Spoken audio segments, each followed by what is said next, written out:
할렐루야. 5월 20일 수요일입니다.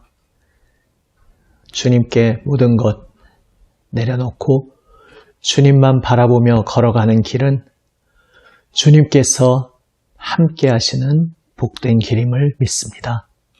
함께 찬송합니다. 찬송가 490장입니다. 찬송가 490장입니다.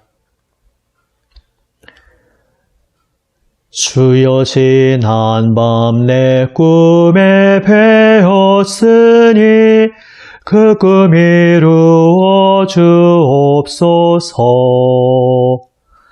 밤과 아침에 계시로 보여주사 항상 은혜를 주옵소서.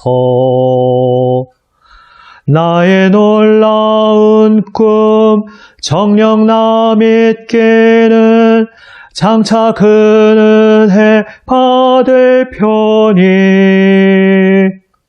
나의 놀라운 꿈 정녕 이루어져 주님 얼굴을 배우리라.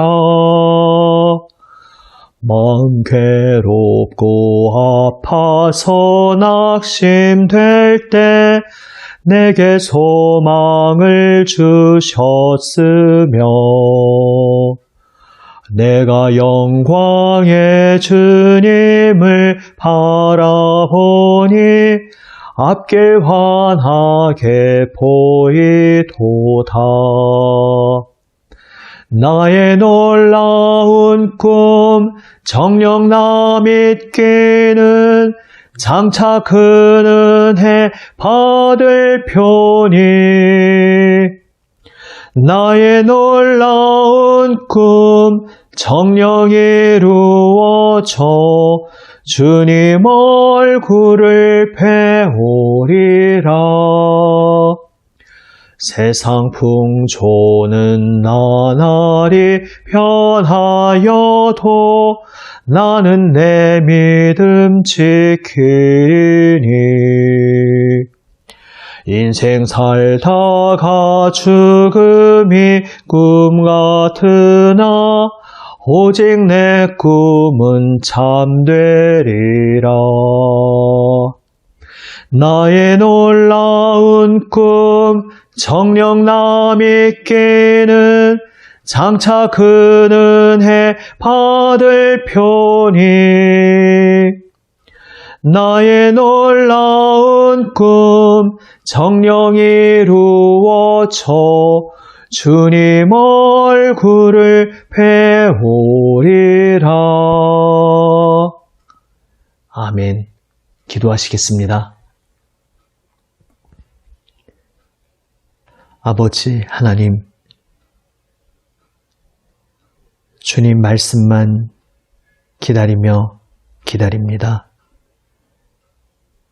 생명의 음성으로 저희의 마음을 새롭게 하여 주시옵소서.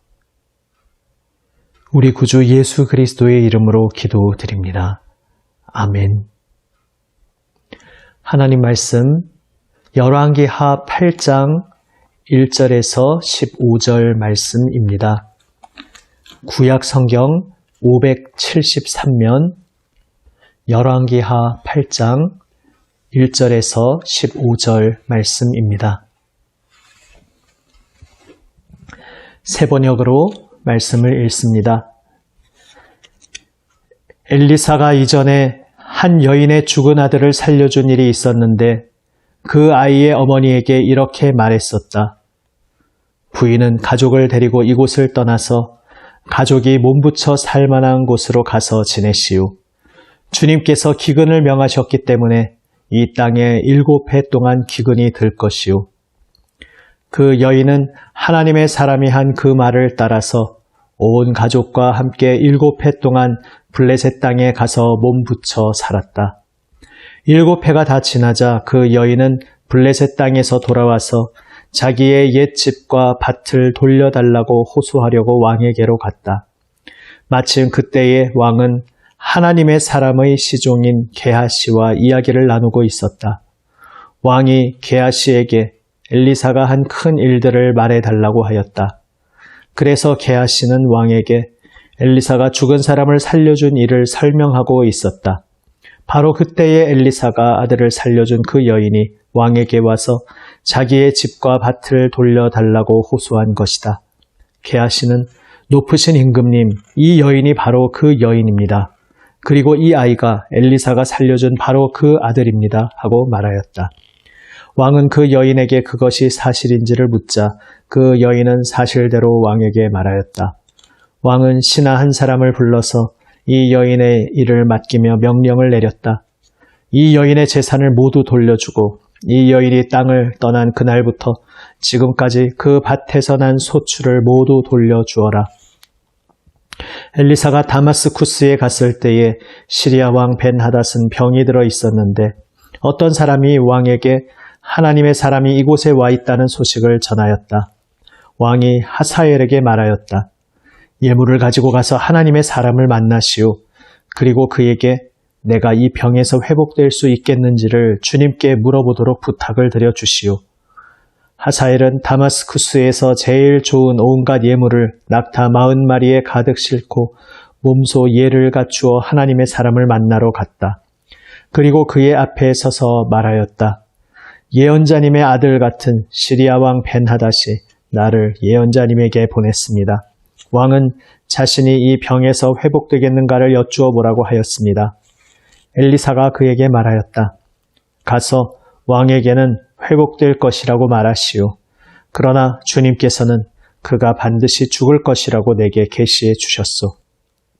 그런 다음에 하나님의 사람은 하사엘이 부끄러워 민망할 정도로 얼굴을 쳐다보다가 마침내 울음을 터뜨렸다. 그러자 하사엘이 예언자님 왜 우십니까? 하고 물었다. 엘리사는 다음과 같이 말하였다. 나는 그대가 이스라엘 자손에게 어떤 악한 일을 할지를 알기 때문이요. 그대는 이스라엘 자손의 요새에 불을 지를 것이고 젊은이들을 칼로 살해하며 어린아이들을 메어쳐 죽일 것이고 임신한 여인의 배를 가를 것이요. 하사엘이 물었다. 그러나 개보다 나을 것이 없는 나 같은 사람이 어떻게 그런 엄청난 일을 저지를 수 있겠습니까? 그러자 엘리사가 말하였다. 주님께서 그대가 시리아 왕이 될 것을 나에게 계시하여 주셨소. 그는 엘리사를 떠나서 왕에게로 돌아갔다. 벤하닷 왕이 그에게 물었다. 엘리사가 그대에게 무엇이라고 말하였소? 그가 대답하였다. 엘리사는 왕께서 틀림없이 회복될 것이라고 말하였습니다. 그 다음 날 하사엘은 담요를 물에 적셔서 벤하닷의 얼굴을 덮어 그를 죽였다. 하사엘이 벤하닷의 뒤를 이어 시리아의 왕이 되었다. 아멘. 언뜻 관계없어 보이는 두 이야기가 붙은 채로 오늘 본문입니다. 그런데 오늘 두 본문을 이어서 읽으면서 그것의 연결점을 발견하게 됩니다. 먼저 앞 이야기는 또 한 번 왜 굳이 이런 이야기가 엘리사의 기적 이야기 시리즈에 그 연이어진 이야기들 속에 들어가 있을까? 이게 뭐 그렇게 특별한 이야기일까? 이런 생각이 들게 하는 그러한 이야기입니다. 그런데 바로 그럴 때에 더욱 그렇다면 얼핏 볼 때 그렇게 별 의미 없어 보이는 이야기인데 성경은 어떻게 해서든지 절약하고 절약해서 정말 압축적으로 꼭 전할 이야기들만 꾹꾹 눌러 담아서 그렇게 전하고 있는데 그런 가운데 이 이야기가 들어간 이유가 분명 있을 것이다. 이러한 생각을 하며 더 자세히 들여다보게 됩니다. 오늘 이 이야기 그 자체는 별 어떤 기적의 이야기 같지도 않고 그냥 평범한 한 이야기 같습니다. 그런데 이 이야기에서 결국 일어난 핵심 내용이 무엇인가 하면 바로 앞에서도 등장했었던 그 여인, 죽은 아들이 다시 살아난 것을 경험한 그 여인이 이제는 삶의 기반이 완전히 무너지는 그러한 큰 위기를 맞았는데 기근을 피해서 그 기근의 세월 동안 지낼 수 있었고 또 돌아와서 잃어버렸던 유업의 땅을, 기업의 땅을 찾기가 정말 힘든 상황이 되었는데 되찾게 되는 그러한 이야기입니다. 그 죽은 아들이 살아난 그 이야기에서도 그러했듯이 지금 이 이야기도 여인 한 사람의 이야기에서 그치는 이야기가 아니라 무언가 상징하는 그러한 이야기입니다. 지금 이 여인은 유업을 되찾습니다. 특별히 이 이스라엘에게 있어서 유업의 땅을 되찾는다는 것은 정말 특별한 의미가 있습니다. 하나님으로부터 받은 상속의 땅이요. 그래서 그 유업의 땅을 받아 누린다는 것은 하나님의 품에 안겨서 하나님의 다스리시는 손길 안에서 하나님의 복을 받아 누린다는 것이고, 그 유업을, 그 땅을 잃어버린다는 것은 하나님의 복을 다 잃어버리는 것과 마찬가지인 그러한 의미를 지니고 있었습니다. 오늘 마치 우연 같은 이야기가 펼쳐집니다.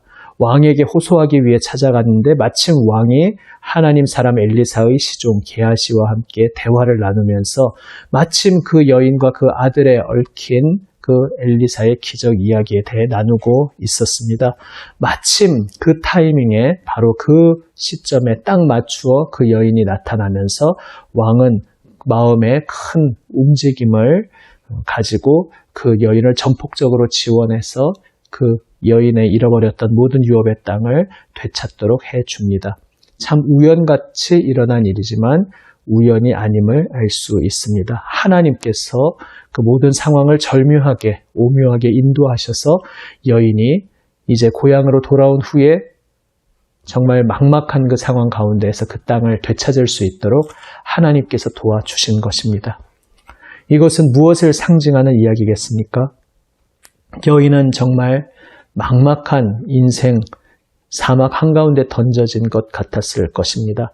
하나님 지시를 따라 피하긴 했지만 이스라엘에게 있어서 이방 땅에서 지낸다는 것은 정상적인 상태는 아닙니다. 그러니까 속히 빨리 유업의 땅으로 돌아가기를 손꼽아 기다렸을 텐데 7회나 되는 긴 세월을 살아야 했습니다. 7회나 되는 그 긴 세월이 지난 후에 과연 다시 유업의 땅을 찾을 수 있을까? 이런 막막한 상황 속에서 그러나 기근을 피하게 해주셨던 하나님께서 여기에도 하나님께서 함께 해주셔서 그 유업의 땅을 모두 되찾게 하여 주십니다. 하나님의 언약, 하나님의 약속을 온전히 충분하게, 충만하게 누리도록 회복시켜 주신 것입니다.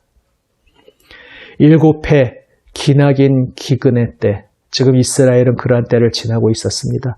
아합 왕에 이르러서 북이스라엘은 바알 숭배로 판을 치는 극심한 암흑의 시대를 거치고 있었습니다. 아합의 아들 아하시야에 이어서 또 다른 아합의 아들 여호람 왕이 왕위에 오른 후에 계속되는 이 엘리사에 얽힌 이야기 속에서 드러났듯이 북이스라엘 왕의 모든 이야기들은 하나님을 신뢰하지 않고 불평하고 원망하고 자신의 죄악은 뉘우치지 않고 그저 하나님 탓만 하는 그러한 왕의 모습이었습니다. 그러한 불신앙의 왕의 치세 속에서 북이스라엘은 암흑의 시대를 지나고 있었습니다. 과연 이렇게 아무 빛도 없는 것 같은 깜깜한 시대에 다시 빛이 돌아올 것인가?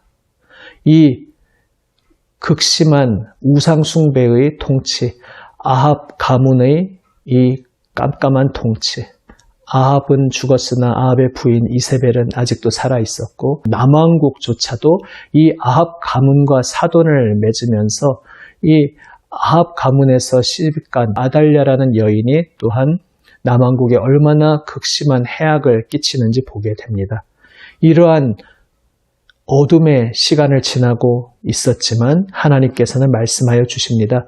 이 여인이 하나님의 인도하심 속에서 특별한 때 하나님의 보호하심 속에 지낼 수 있었고 그 기나긴 시간 지난 후에 정말 다시 하나님의 약속을 회복할 수 있을까? 하나님의 약속의 땅을 다시 되찾을 수 있을까? 정말 사람의 생각으로는 막막해 보이는 그때에 하나님께서 친히 행하심으로 그 땅을 되찾아 주셨듯이 지금 비록 깜깜한 암흑의 시대이지만 이 아합의 시대, 이 불신앙의 시대, 이 우상 숭배의 시대는 하나님의 손길 안에서 반드시 끝날 것이고 하나님의 빛, 하나님의 언약, 하나님의 약속의 빛이 다시 반드시 이스라엘 땅에 비추어지고 하나님의 생명의 손길이 다시 그 백성에게 나타날 것을 주님께서 분명히 보여주고 계신 것입니다.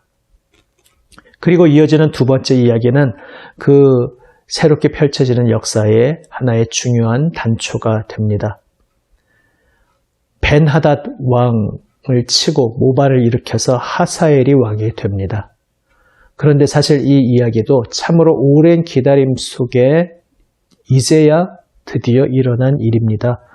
저 앞에 열왕기 상 19장에서 엘리야 때에 엘리야가 낙심하였을 때 하나님께서 세미한 음성으로 나타나시어 그를 격려하실 때에 하나님께서 세 사람에게 기름을 부어 세우라고 말씀해 주셨었습니다. 그 한 사람은 바로 후계자인 엘리사였고 또 나머지 두 사람이 북이스라엘의 왕으로 예후를 새로 세울 것이며 또한 시리아 아람의 왕으로 하사엘을 새로 세우라는 명을 엘리야에게 주셨었습니다. 그런데 그 하나님의 명령은 좀 장기적인 프로젝트였습니다. 엘리야에게 명하신 것 같았지만 결국 엘리야를 통해서 직접 세워진 사람은 바로 후계자인 엘리사였고 나머지 두 사람은 엘리야 때에 세워진 것이 아니라 이제 엘리사의 시대에 와서 마침내 세워지게 되는 것을 이제 오늘 본문과 또 뒤에 이어지는 본문에서 보게 됩니다.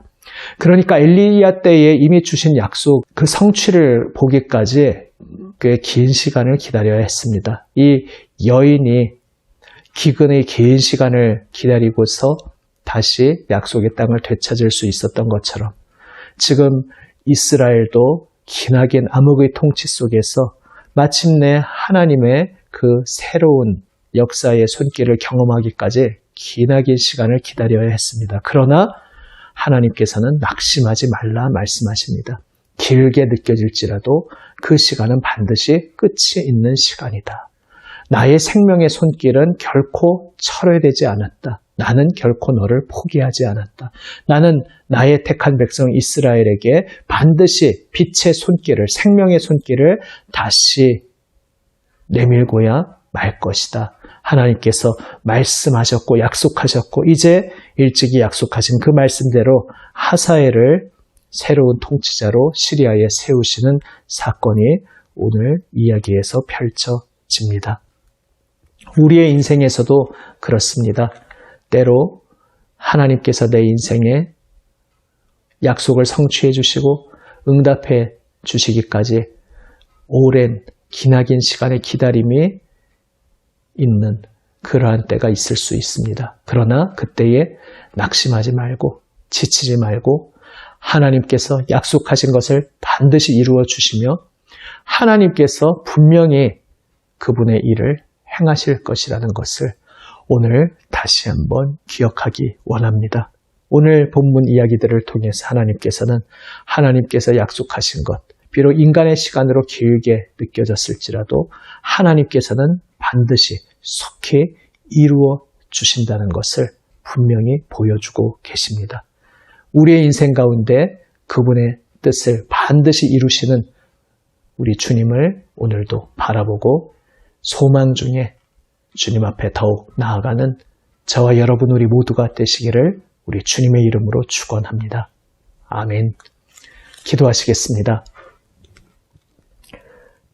아버지 하나님,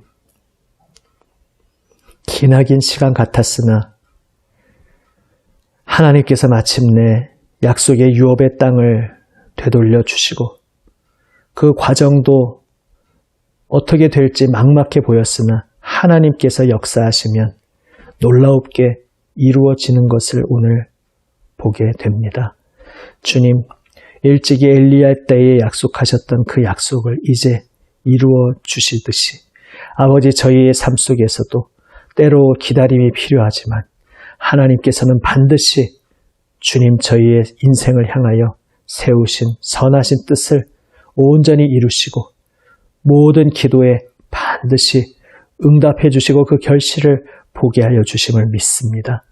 주님 소망 중에 더욱 주님만 바라보며 주님 음성 앞에 귀를, 마음을 활짝 여는 저희 모두가 되게 하여 주시옵소서.